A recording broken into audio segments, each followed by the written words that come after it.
সূরা আল জুমআ। أعوذ بالله من الشيطان الرجيم بسم الله الرحمن الرحيم يسبح لله ما في السماوات وما في الأرض الملك القدوس العزيز الحكيم। আসমান সমূহ ও জমিনে যা কিছু আছে তা সবই আল্লাহ তাআলার মাহাত্ম্য ঘোষণা করছে। তিনি রাজাধিরাজ, তিনি পূত পবিত্র, তিনি মহাপরাক্রমশালী, তিনি প্রবল প্রজ্ঞাময়। هو الذي بعث في الأميين رسولا منهم يتلو عليهم آياته ويزكيهم ويعلمهم الكتاب والحكمة وإن كانوا من قبل لفي ضلال مبين। তিনি সেই মহান সত্তা যিনি একটি সাধারণ জনগোষ্ঠীর নিরক্ষর লোকদের মাঝে থেকে তাদেরই একজনকে রসূল করে পাঠিয়েছেন, যে তাদের আল্লাহর আয়াতসমূহ পড়ে শোনাবে, তাদের জীবনকে পবিত্র করবে, তাদের আমার গ্রন্থের কথা ও সেই অনুযায়ী দুনিয়া চলার কৌশল শিক্ষা দেবে। অথচ এই লোকগুলোই রসূল আসার আগে পর্যন্ত এক সুস্পষ্ট গুমরাহিতে নিমজ্জিত ছিল। وآخرين منهم لما يلحقوا بهم وهو العزيز الحكيم। তাদের মধ্যেকার সেসব ব্যক্তিও গুমরাহিতে নিমজ্জিত যারা এখনো এদের সাথে মিলিত হয়নি, আর তিনি মহাপরাক্রমশালী ও পরম কুশলী। ذلك فضل الله يؤتيه من يشاء والله ذو الفضل العظيم। রসূল পাঠানো এটা আল্লাহ তাআলার এক বিরাট অনুগ্রহ, যাকে ইচ্ছা তাকে তিনি এটা দান করেন। আল্লাহ তাআলা মহা অনুগ্রহশীল। مثل الذين حملوا التوراة ثم لم يحملوها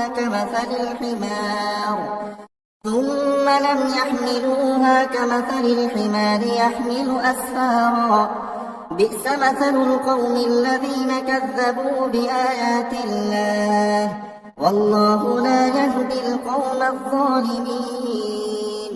যাদের আল্লাহর কিতাব তাওরাত বহন করার দায়িত্ব দেওয়া হয়েছিল কিন্তু তারা এটা বহন করেনি, তাদের উদাহরণ হচ্ছে সেই গাধার মতো যে কিতাবের বোঝাই শুধু বহন করলো, এর কিছুই বুঝতে পারল না। তার চাইতেও নিকৃষ্ট উদাহরণ সেই জাতির যারা আল্লাহর আয়াতকে অস্বীকার করল। আল্লাহ তাআলা এ ধরনের জালেম জাতিকে হেদায়েত করেন না। قل يا أيها الذين هادوا إن زعمتم أنكم أولياء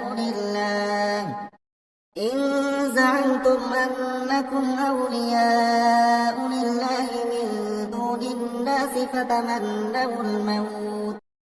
فتمنوا الموت إن كنتم صادقين।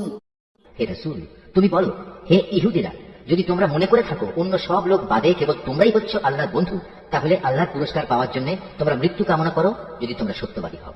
ولا يتمنونه أبدا بما قدمت أيديهم والله عليم بالظالمين। কিন্তু সারা জীবন এরা নিজেদের হাত দিয়ে যা করেছে তার পরিণাম চিন্তা করে এরা কখনো মৃত্যু কামনা করবে না। আল্লাহ তাআলা এই জালেমদের কার্যকলাপ সম্পর্কে সম্যক অবগত। قل إن الموت الذي تفرون منه فإنه ملاقيكم ثم تردون إلى عالم الغيب والشهادة فينبئكم بما كنتم تعملون।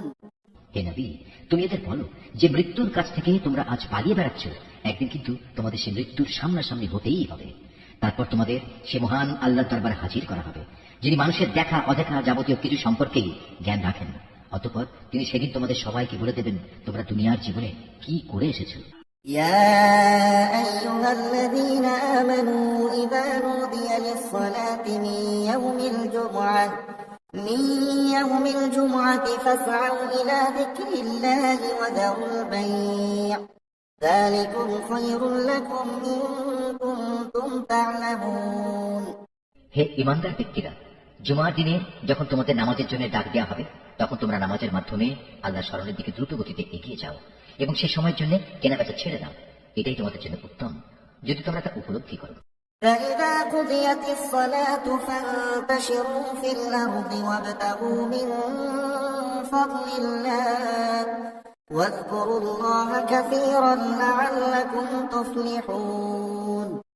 অতঃপর যখন জুমার নামাজ শেষ হয়ে যাবে তখন তোমরা কাজকর্মে পৃথিবীতে ছড়িয়ে পড়ো এবং আল্লাহর অনুগ্রহ তালাশ করো আর আল্লাহকে বেশি বেশি স্মরণ করো। আশা করা যায় তোমরা সাফল্য লাভ করতে পারবে। وإذا رأوا تجارة أو لهوا انفضوا إليها وتركوك قائما قل ما عند الله خير من اللهو ومن التجارة والله خير الرازقين। আল্লাহ তাআলার এসব নির্দেশ সত্ত্বেও এরা যখন কোনো ব্যবসায়িক কাজকর্ম কিংবা ক্রীড়া কৌতুক দেখতে পায় তখন সেটিকে দ্রুত গতিতে দৌড়ায় এবং তোমাকে নামাজে একা দাঁড়ানো অবস্থায় ফেলে যায়। তুমি বলো, আল্লাহ তাআলার কাছে যা কিছু রয়েছে তা অবশ্যই খেলাধুলা ও বেচা কেনার চাইতে বহু গুণে উৎকৃষ্ট। মূলত আল্লাহ তাআলাই তার সৃষ্টির সর্বোত্তম রিজিক দাতা। Mahfuz, Art of Nature. بسم الله الرحمن الرحيم يسبح لله ما في السماوات وما في الأرض الملك القدوس العزيز الحكيم هو الذي بعث في الأميين رسولا منهم يتلو عليهم آياته ويزكيهم ويعلمهم الكتاب والحكمة وإن كانوا من قبل لفي ضلال مبين وآخرين منهم لما يلحقوا بهم وهو العزيز الحكيم ذلك فضل الله يؤتيه من يشاء والله ذو الفضل العظيم مثل الذين حملوا التوراة ثم لم يحملوها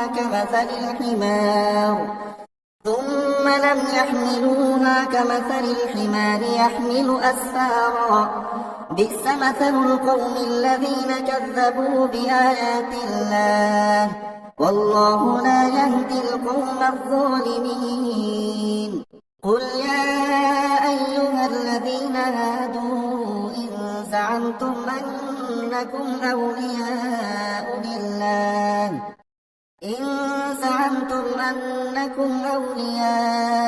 لله من دون الناس فتمنوا الموت إن كنتم صادقين ولا يتمنونه أبدا بما قدمت أيديهم والله عليم بالظالمين قل إن الموت الذي تفرون منه فإنه ملاقيكم ثم تردون إلى عالم الغيب والشهادة فينبئكم بما كنتم تعملون يا أيها الذين آمنوا إذا نودي للصلاة من